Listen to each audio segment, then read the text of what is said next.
Olá pessoal, tudo bem com vocês? Minhas saudações e cumprimentos a todos e a todas que estão acompanhando aqui o canal. Mais uma vez, professor Lucas, professor aqui do curso de Direito Tributário e Processo Tributário, aqui do meu canal no YouTube.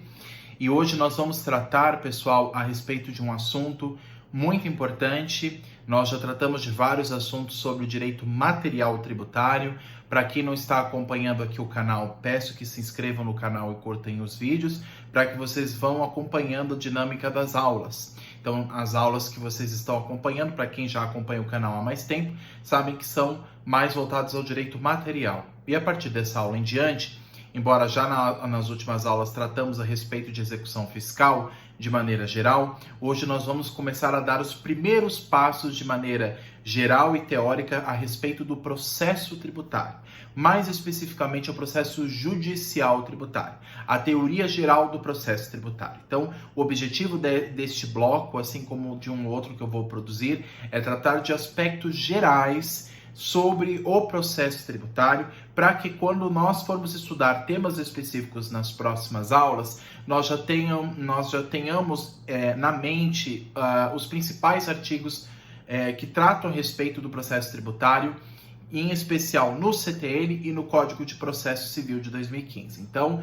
nós vamos precisar hoje e no outro bloco tratar a respeito sobre os temas mais gerais que envolvem o processo tributário, para que nas próximas aulas nós possamos entender cada um dos institutos do processo tributário e inclusive as peças que envolvem o processo tributário. Então, as ações, por exemplo, ação de execução fiscal, ação de pré-executividade, exceção de pré-executividade, mandado de segurança, até mesmo os recursos no processo tributário, nós vamos analisá-los. Então, tudo isso para a gente poder estudar peça por peça, que inclusive cai na segunda fase do exame da OAB em tributário, nós precisamos entender os aspectos gerais para depois que a gente possa avançar nos próximos temas mais específicos sobre a disciplina, tudo bem? Como eu falei, então, pessoal, não se esqueçam de curtir os vídeos, compartilhar com os colegas, deixar os seus comentários. Nas últimas aulas eu vejo que tem pouca gente, ou praticamente ninguém que está mandando dúvidas ali nos comentários dos vídeos. Então, se tiverem dúvidas, pessoal, não fiquem com vergonha, mandem aqui no vídeo dúvidas referentes a essa disciplina e fico à disposição de vocês para esclarecer as dúvidas que forem surgindo a respeito desses temas. Dessa aula e das aulas anteriores, estou à disposição para o que for necessário, tudo bem? Então, hoje, como nós sabemos, vamos tratar a respeito dos aspectos gerais do processo tributário. E quais são as regras, pessoal? Isso que é importante a gente saber. Quais são as regras que tratam o processo tributário? Nós sabemos, ou para quem já fez a graduação sabe, que nós não temos um Código de Processo Tributário. Nós só temos um Código Tributário Nacional, que trata sobre regras gerais em matéria de direito material tributário. Então, lá no CTN você tem regras a respeito da administração tributária, você tem regras sobre o lançamento tributário, sobre os aspectos gerais do direito tributário, impostos, taxas, contribuições, as espécies de tributos, mas lá no CTN nós não temos de maneira completa, compilada em um código, o processo tributário. Pode ser que no futuro surjam propostas de lei para que surjam códigos de direito processual tributário? Pode ser, mas atualmente nós não temos. O que nós usamos? O CTN em conjunto com o Código de Processo Civil. O Código de Processo Civil de 2015, ele não serve só para o direito civil, para a execução das matérias civis, mas também serve como base geral para os demais ramos de processo. Processo administrativo, processo eleitoral, processo tributário. Só o direito penal, que tem o CPP, que é o Código de Processo Penal, que aí já segue um rito específico. Mas o geral, o comum, inclusive para nós em matéria tributária, é o Código de Processo Civil de 2015, que é a nossa base que nós vamos usar aqui. Quando a gente fala em processo, nós podemos entender que é o momento em que envolve duas partes.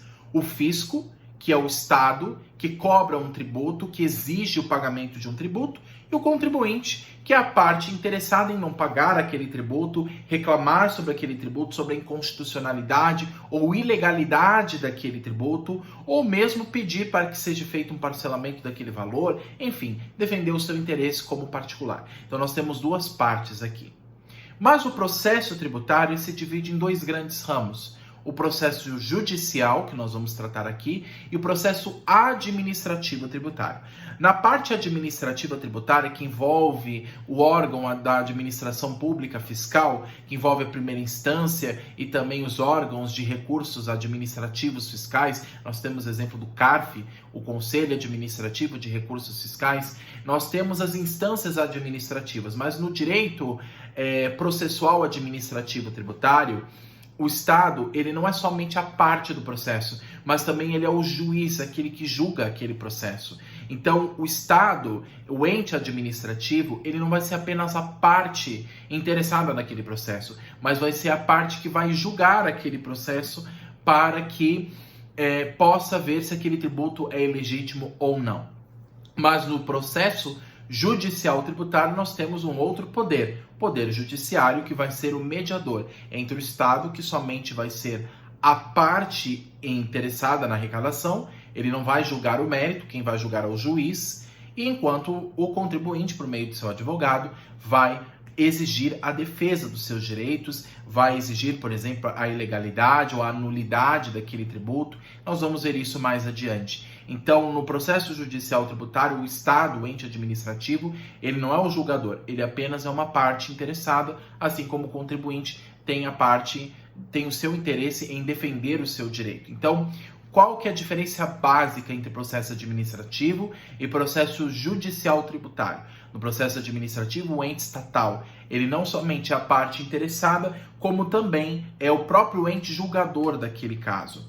Mas, no processo judicial tributário, que é regido pelo novo CPC, também o direito administrativo usa o CPC, mas no processo judicial tributário nós temos a figura do juiz, o poder judiciário, que é o mediador entre o poder administrativo, que é o poder executivo, que é a fazenda pública, o ente público que, por meio da sua procuradoria, vai exigir o tributo, e em contrapartida nós temos o contribuinte, que é o ente que está se defendendo. Tá? Então, aqui no processo judicial tributário, nós não temos o poder executivo como julgador, mas sim como mera parte.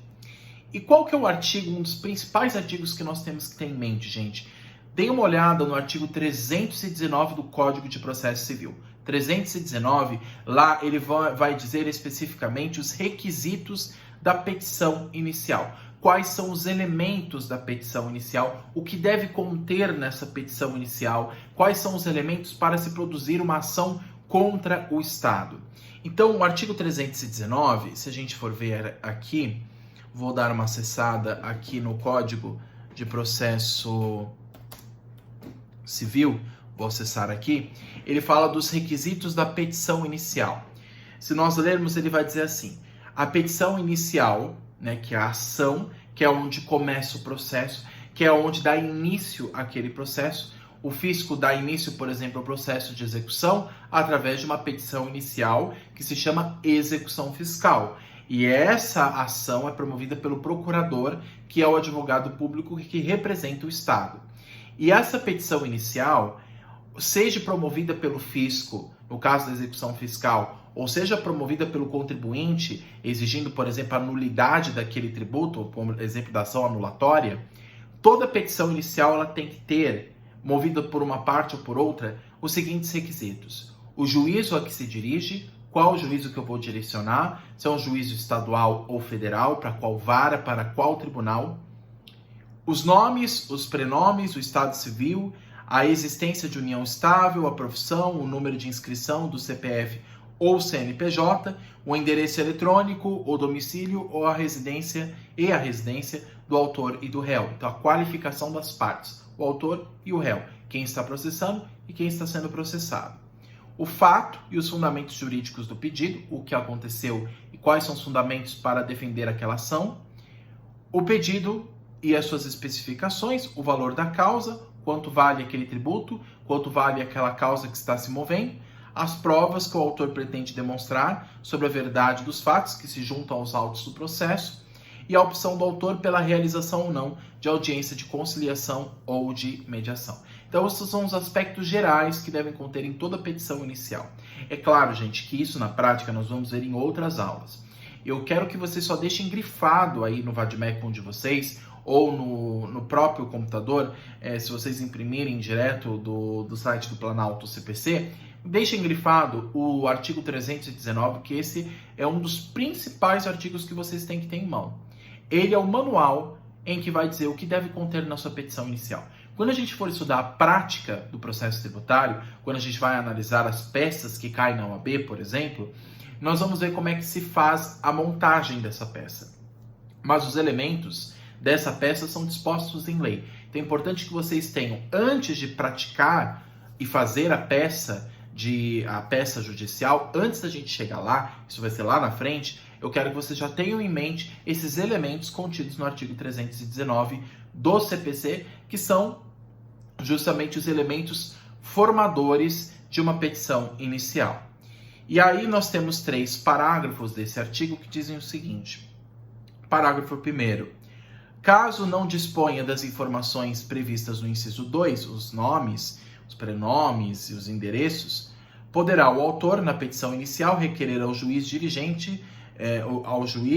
diligências necessárias para a sua obtenção. Então, caso a parte não tenha, por exemplo, os dados sobre o estado civil, ou a profissão, ou se é pessoa jurídica ou CNPJ dessa empresa, caso ele não tenha a sede da empresa, caso a parte interessada não tenha todas as informações da parte que ele está processando, ele pode requerer ao juiz para que o juiz apresente a ele os dados CPF, CNPJ, endereço, nome, estado civil, para que ele consiga colocar na petição, caso não se tenha todas essas informações. É claro, gente, quando vocês forem fazer essa peça lá na OAB, eles não vão pedir para vocês colocarem número ou nome completo, não.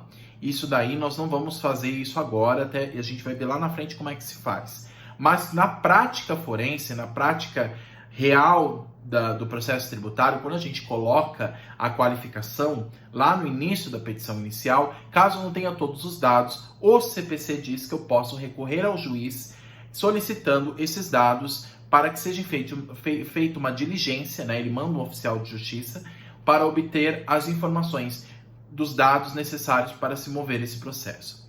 Parágrafo 2º. A petição inicial não será indeferida se, a despeito da falta de informações a que se refere o inciso 2, for possível a citação do réu. E o parágrafo 3º. A petição inicial não será indeferida pelo não atendimento do disposto do inciso 2 desse artigo, se a obtenção de tais informações tornar impossível ou excessivamente oneroso o acesso à justiça. Lembrando que o direito à petição, o direito à ação, é um direito constitucional. O CPC, ele trata sobre ele, mas quem traz para o primeiro esse direito é a Constituição. É um direito constitucional, um direito inalienável. Está previsto no artigo 5º da Constituição. O Estado não tem direito de cercear o direito ao acesso à justiça.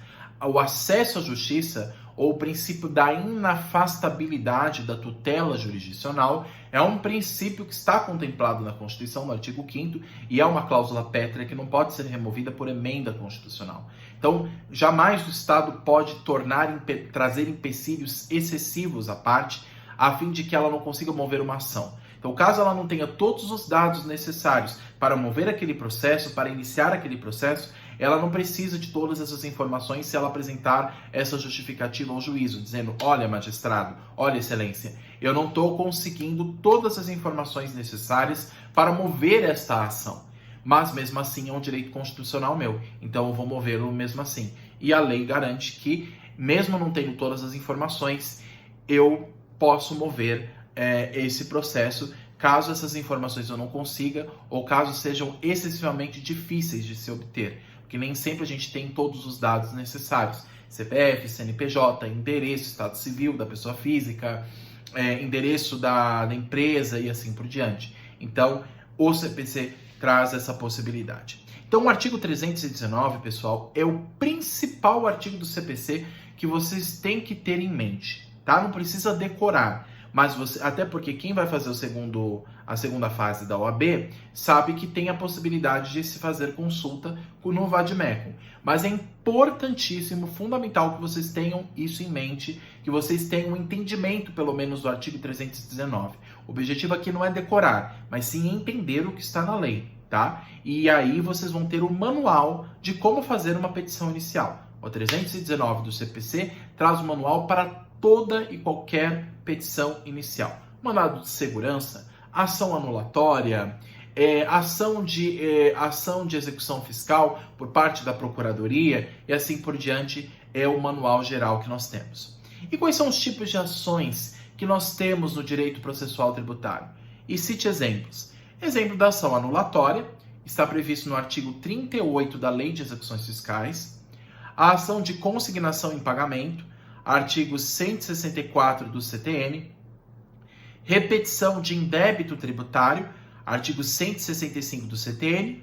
E embargos à execução fiscal, que é a defesa do contribuinte à execução fiscal, artigo 16 da Lei de Execuções Fiscais. Então, a Lei de Execuções Fiscais também tem elementos importantes para estas ações movidas pelo contribuinte em defesa dos interesses do contribuinte.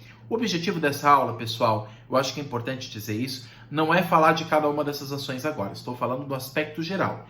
Nós vamos ter aulas depois para tratar de cada uma dessas ações com calma, os requisitos de cada uma delas e como a gente monta ela para responder, por exemplo, numa questão da OAB.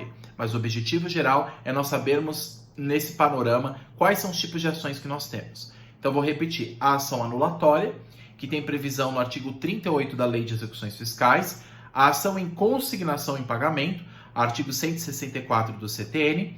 A ação de indébito tributário, artigo 165 do CTN. E os embargos à execução fiscal, que é a defesa do contribuinte sobre a execução fiscal, que está previsto no artigo 16 da LEF, a Lei de Execuções Fiscais.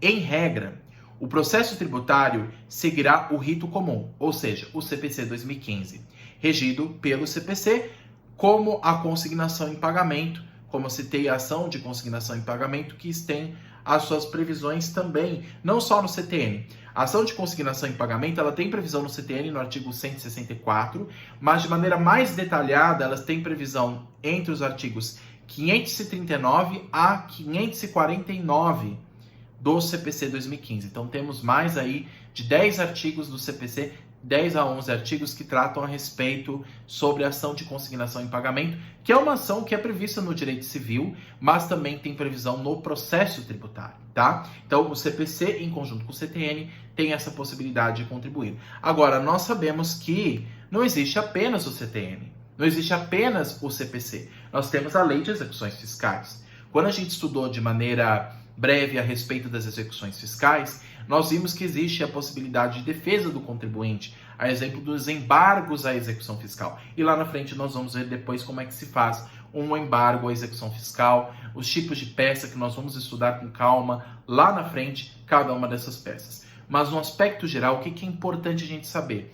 Que a Lei de Execuções Fiscais é um rito especial, que é uma lei especial que, em conjunto com o CPC, disciplina esses tipos de ações, tá? Mas a regra geral, nós usamos o CPC 2015. Ou seja, sobre o rito ordinário, existem as ações como a ação declaratória, a ação anulatória e a repetição de indébito tributário. Todas elas têm previsão no CPC 2015. Agora, existem outras ações que têm ritos específicos. Também, a exemplo do mandado de segurança, que é um remédio constitucional, que tem uma lei específica. Os embargos à execução fiscal, assim como a exceção de pré-executividade, tem um rito especial, que é regido pela Lei de Execuções Fiscais, que é a LEF, que é uma lei federal, que não é uma lei como o CPC, é uma lei específica, não é um código de processo civil, tá? Assim como nós temos uma lei específica que rege o mandado de segurança. E mandado de segurança, pessoal, é uma peça que cai muito, seja em segunda fase de tributário ou de direito constitucional. Mandado de segurança é uma peça clássica do direito público. É um remédio constitucional para se garantir a proteção de um direito líquido e certo. Então, o mandado de segurança lá na frente, nós vamos estudar isso. a lei específica do mandado de segurança e depois as peças no processo de execução fiscal, que é um processo específico, que não é o mesmo que o processo de execução civil. O processo de execução fiscal, sobre matéria de direito tributário, tá? Então, mais de maneira geral, nós vamos usar o CPC 2015, que é importante a gente ter em mãos. Tudo bem? Isso que eu estou dizendo aqui é de maneira geral para a gente fazer primeiro um panorama. Eu sempre gosto de fazer um estudo assim. Primeiro a gente dá uma olhada no mapa, aonde nós vamos caminhar, fala em aspectos gerais, em linhas gerais sobre esse assunto, para que depois nós vamos analisando cada um desses meandros do mapa, cada um desses processos, cada uma dessas peças do processo tributário. Então, primeiro a gente tem uma linha geral, a gente analisa de maneira geral o problema, no caso a análise que nós estamos fazendo sobre o processo tributário, a gente faz um panorama geral, como estamos fazendo aqui, para que depois, lá na frente, a gente vá estudando cada um desses aspectos gerais com mais calma. Então, pessoal, nós temos o procedimento comum, que é regido pelo Código de Processo Civil de 2015, entre os artigos 318 a 489, que é o procedimento comum. A petição inicial, nós lemos o artigo 319, que é o principal artigo, mas não apenas, né? O artigo 319 a 329 do CPC 2015 traz todos os requisitos da petição inicial. Mas o 319 é o primeiro deles e é esse que a gente tem que ter na ponta da língua quando a gente acessar o CPC. E os recursos que nós vamos estudar lá na frente, no âmbito judicial, o meu processo foi desfavorável ao meu cliente, né? Então, meu cliente contribuinte perdeu para o fisco em âmbito judicial. Posso recorrer? Sim, e nós vamos ver isso lá na frente, os tipos de recursos em matéria tributária. Dentre eles, o mais comum, um dos mais comuns que é previsto no CPC, o recurso de apelação. A sentença de primeiro grau não foi favorável ao meu cliente? Recorra ao segundo grau, ao Tribunal Regional Federal ou ao Tribunal de Justiça, requerendo a correção daquela decisão de primeiro grau, né? Aí os recursos nós vamos ver estão previstos nos artigos 994 a 1044 do CPC 2015. 994 a 1044 do CPC 2015. Quais são as fases do processo? Quando a gente fala de processo, especificamente sobre o processo tributário, quais são as fases desse processo? Primeiro, nós temos a fase postulatória. Depois nós temos a fase saneatória. Depois instrutória e, por fim, decisória. São 4 fases gerais: postulatória, saneatória, instrutória e decisória. 4 etapas gerais: postulatória, saneatória, instrutória e decisória, nessa sequência. A postulatória é quando começa o processo. Movo uma petição inicial, dá início a um processo. A parte contrária vai ser citada para que em um prazo do CPC, por exemplo, ela apresente a sua contestação, ou seja, a sua defesa sobre o processo que a ela foi instaurado. Então, por exemplo, eu, contribuinte interessado, nego que devo pagar um determinado tributo que é ilegal e inconstitucional. O que eu faço? Movo uma ação anulatória, pedindo a nulidade daquele tributo em âmbito judicial. Movido a ação anulatória, o que vai fazer o juiz? Ele vai citar a Procuradoria do Estado, ou a PGFN, Procuradoria Geral da Fazenda Nacional, em âmbito federal, para que, citada, ela possa apresentar a sua contestação, a sua defesa. E assim haverá também direito à réplica.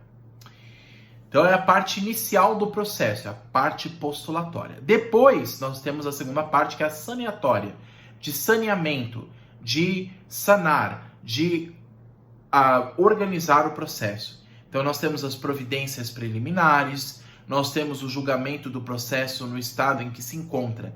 Nós temos as providências preliminares, por exemplo, até a análise, por exemplo, de uma liminar, a análise de um pedido liminar, de um pedido de urgência, ou analisando se o processo tem algum vício, alguma ilegalidade, esse processo que foi movido, por exemplo, pelo contribuinte, a exemplo da ação anulatória, na fase saneatória, o juiz vai verificar se precisa mudar alguma coisa ou não, se a petição inicial precisa ser corrigida, se há alguma coisa que está faltando. É nessa fase, nessa segunda fase, em que se fará a análise prévia do processo. Depois vem a fase instrutória, que é a terceira fase, que é mais profunda. Aí é a fase de produção de provas, de defesa. Então, a parte que está movendo o processo, a exemplo do contribuinte, como citei, ação anulatória, estou dizendo que o tributo é nulo, como é que eu vou dizer isso? Apresentando provas. Exemplo de provas documentais, junto, por exemplo, a certidão de dívida ativa, a CDA, e mostro que aquele valor que está constando é um valor errado. Então, eu vou apresentar as provas, cálculos contábeis, apresentar a minha defesa dizendo que aquele valor é ilegal ou está muito alto ou não é devido. Então, as provas documentais, periciais e até testemunhais é a fase instrutória, onde será recolhido as provas. E, por fim, vem a fase decisória, que em âmbito de primeiro grau vem a sentença do juiz federal, estadual, que emite uma sentença, que é a decisão de primeiro grau. E depois da fase decisória, nós temos uma fase que a gente depois vai ver, que é a fase recursal. A sentença foi desfavorável a mim, contribuinte, que movi uma ação anulatória. Como é que eu faço? Eu recorro dessa decisão. Proponho um recurso que se chama apelação. Então, o CPC ele trata, de maneira geral, como é que é feito um recurso de apelação. Eu movo um recurso contra aquela decisão de primeiro grau para que o Tribunal Superior, TRF, se em âmbito federal, ou o Tribunal de Justiça, em âmbito estadual, para que corrija, para que derrube a decisão de primeiro grau. Isso é uma decisão promovida por meio de um recurso, tá? Então, nós temos 4 fases: postulatória, saneatória, instrutória e, por fim, decisória com a sentença. E depois só que é movido o recurso.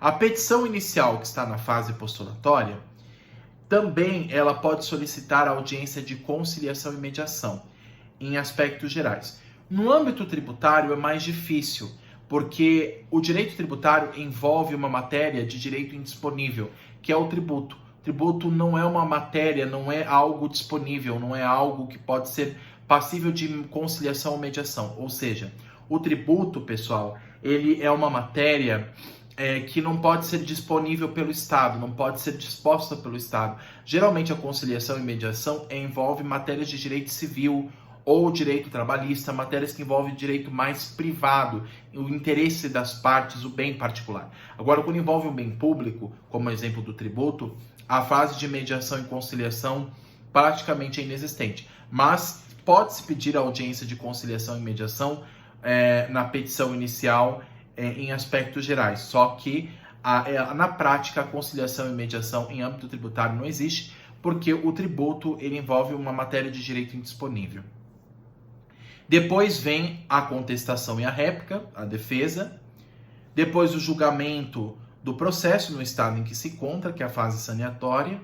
Depois o saneamento do processo, verificar se o processo tem condições de prosseguir ou não, se ele está legítimo, se todos os requisitos de lei foram cumpridos. Depois a instrução do processo e, por fim, a sentença do juiz. Então tem toda uma sequência: postulatória, saneatória, instrutória e decisória. É uma sequência que o Código de Processo Civil, em linhas gerais, vai tratar. Recebido a petição inicial, o juiz recebendo a petição inicial, é feito o despacho do juiz, onde esse poderá pedir a emenda da petição no prazo de até 15 dias, conforme o artigo 321 do CPC. Então, 321 do CPC, se vocês colocarem aqui no CPC, o juiz, ele diz o seguinte, né? O CPC sobre o juiz.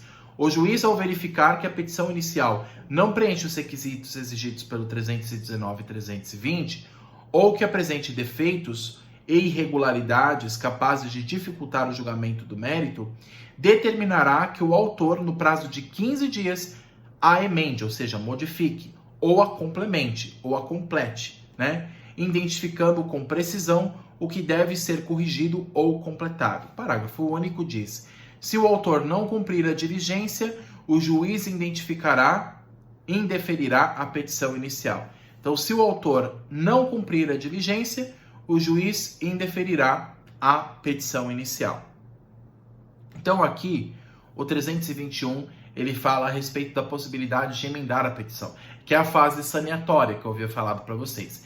Se o juiz verificar que há necessidade de fazer alguma correção dessa petição inicial, o que vai acontecer? Ele vai solicitar a parte para que, no caso, o contribuinte que moveu, por exemplo, uma ação anulatória, para que no prazo de 15 dias ele emende ou complete aquela petição ou faça aquilo que está faltando, né, na petição inicial, para que, caso ele não cumpra esse prazo, aí o processo ele é nulo e aí ele pode ser arquivado pelo juiz. Agora, se ele cumprir no prazo de 15 dias essa correção, o processo continua da onde parou, tá? Então, a fase saneatória, ela vem logo depois da postulatória, para fazer essa correção dos vícios que podem conter na petição ou até mesmo na contestação, e deve-se observar o prazo exigido por lei. Também poderá ocorrer do juiz emitir um despacho ao olhar o processo, sob pena de indeferimento liminar, emitindo uma sentença. A parte afetada poderá pedir a retratação da petição do juiz através do recurso de apelação, que é o que eu falei para vocês, o artigo 331 do CPC, tá? Que é o recurso que vai recorrer sobre a decisão de primeiro grau, que é a sentença.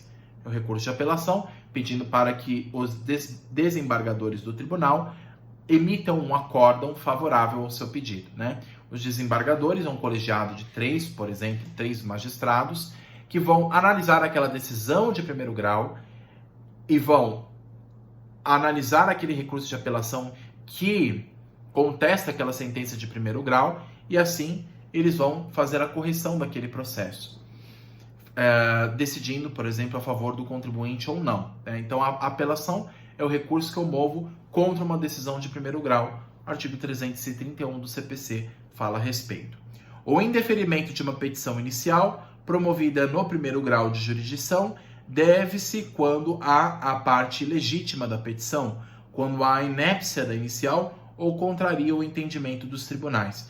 Então, o juiz ele pode indeferir antes a petição, antes de entrar na audiência de instrução e julgamento.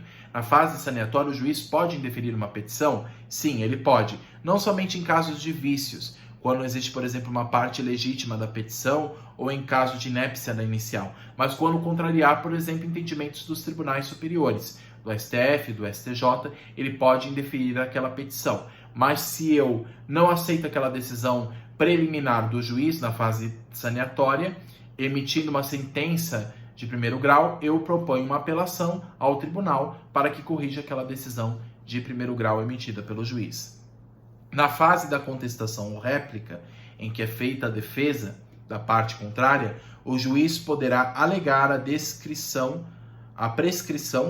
prazo de prescrição ou decadência, bem como haver um julgamento parcial do processo, decisão interlocutória ou um julgamento antecipado. Então, ao receber a contestação, que é a defesa da parte contrária, o juiz poderá alegar, por exemplo, prazo de prescrição ou decadência. Se houver prescrição ou decadência, o juiz pode analisar e interromper aquele processo, ou no caso de emitir uma decisão interlocutória, que não é uma decisão que decide por definitivo o processo, mas analisa de maneira liminar aquela decisão. Exemplo da decisão liminar: a decisão liminar é uma decisão interlocutória, não é uma decisão que encerra o processo, mas que já faz uma pré-análise sobre o caso, concedendo um direito à parte solicitante ou um julgamento antecipado.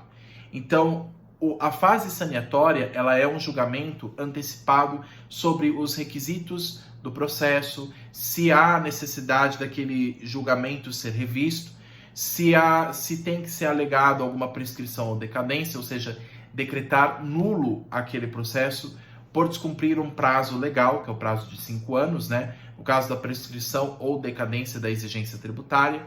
Então é na fase saneatória, logo após a postulatória, que vai ser feita essa decisão anterior ao mérito, né? A fase saneatória, pessoal, ela não serve para decidir por definitivo o mérito da causa, mas sim para analisar os requisitos prévios exigidos em lei.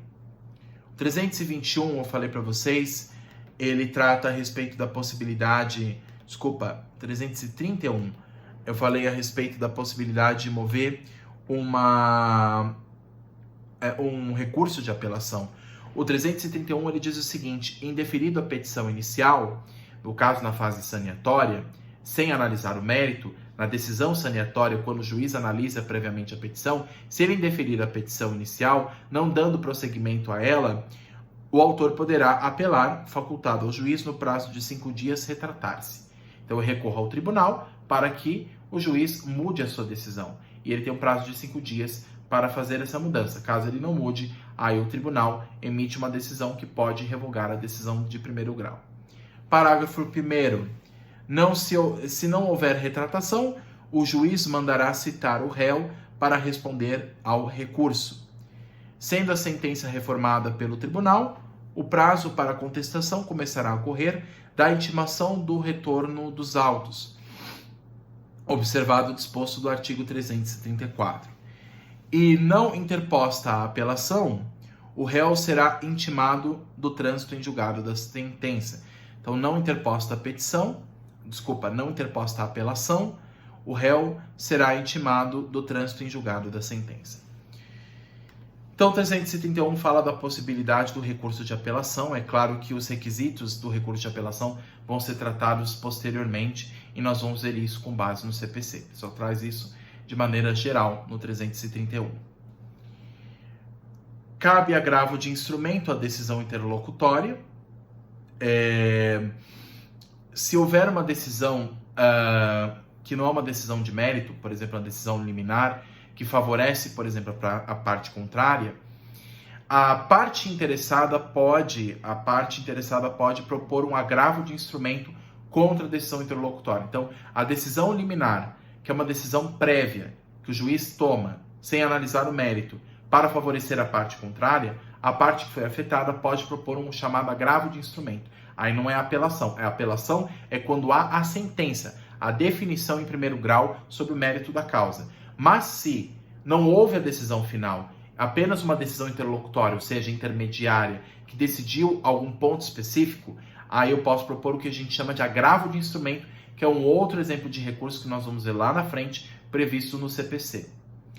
O julgamento antecipado, gente, como eu falei, que é uma possibilidade na fase saniatória, é quando o juiz entende que deverá apresentar a sentença de mérito quando já possui de maneira antecipada todos os elementos da decisão. Às vezes pode acontecer isso. Às vezes o juiz já tem todos os elementos que ele precisa, ele já propõe antes do prazo a sua decisão final, que é a sentença.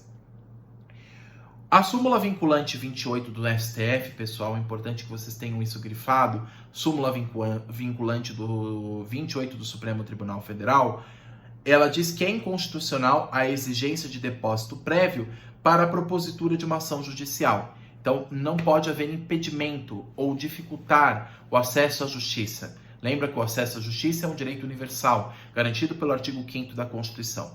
E a súmula vinculante 28 do Supremo garante que eu não preciso propor um depósito prévio para propor uma ação, a exemplo da ação anulatória, defendendo os direitos do contribuinte. O direito de ação é um direito a todos e não deve ser restringido nem mesmo por lei, que é um direito constitucional. E a súmula 21 do STF, se não me engano, a súmula vinculante 21 do STF, também dispensa o depósito prévio em caso de recurso administrativo. Então, também, até mesmo para recurso administrativo, o Supremo Tribunal Federal diz que não se exige recurso prévio.